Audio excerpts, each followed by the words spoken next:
ចំណុចងាយៗដើម្បីដឹងពី personal color របស់ខ្លួនឯងគេភាគចុះឆ្នាំខ្មែរមែនតើតើអ្នកទាំងគ្នាបានដឹងពី personal color របស់ខ្លួនឯងដើម្បីការស្លៀកពាក់ឬក៏ make up ចេញមកស្អាតហើយលេចធ្លោជាងគេនៅវីដេអូនេះគឺជាចម្លើយទី1គឺការមើលសរសៃកដៃនេះងាយៗយើងអាចពិនិត្យមើលបានដោយខ្លួនឯងហ្មងសិនបើអ្នកទាំងគ្នាមានសរសៃដៃពណ៌ខៀវមានន័យថា cool tone ហើយបើអ្នកទាំងគ្នាមានសរសៃដៃពណ៌បៃតងសុទ្ធហ្មងគឺមានន័យថា warm tone ខាងក្រៅបើសិនជាអ្នកទាំងគ្នាមានសរសៃដៃពណ៌ស្វាយលាយពណ៌បៃតងមានន័យថា neutral tone ចំណុចទី2គឺការជ្រើសរើសពណ៌នេះគឺជាពណ៌ទៅតាមប្រភេទ tone របស់អ្នកទាំងគ្នាអាច screenshot ខាងលើបានទី3គឺការជ្រើសរើសពណ៌ក្រាមគឺជាពណ៌ក្រាមតាមប្រភេទ tone ទាំង3អ្នកទាំងគ្នាអាចមើលហើយ screenshot តាមនេះបានទី4គឺការជ្រើសរើស blush លាបលើថ្ពាល់ដើម្បីឲ្យស័ក្តិសមទៅតាមរូបនេះអ្នកទាំងគ្នាអាចមើលបានទៅតាម blush ដែលយើងលាបទៅគឺលោកមុខទៅតាម tone color របស់យើងមួយៗមកសម្រាប់ខ្ញុំគឺខ្ញុំមាន personal color ជា neutral ក្រៅទី5គឺការ make up ប្រក cool tone វិញគឺគេលាបពណ៌រៀងដិតមិនថាភ្នែកមិនថា blush ឬក៏ cream ដែលគេលាបទេហើយចើមដែរគឺវារៀងដិតបន្តិចជាង warm tone សំខាន់ណាស់គឺការ make up បែបកូរ៉េឥឡូវគឺ trending ខ្លាំងមែនតើមិនថា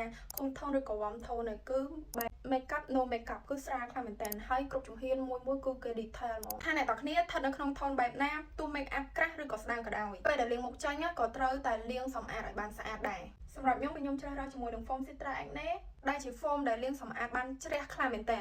ហើយមុខរបស់ខ្ញុំបន្ទាប់ពីលាង foam នេះមួយរយៈជាប់មកគេឃើញថាមុខរបស់ខ្ញុំគឺអត់ងាយនឹងឡើងមុនដូចពីមុនទេក្លិនរបស់វាគឺឈ្ងុយបែបតែបៃតង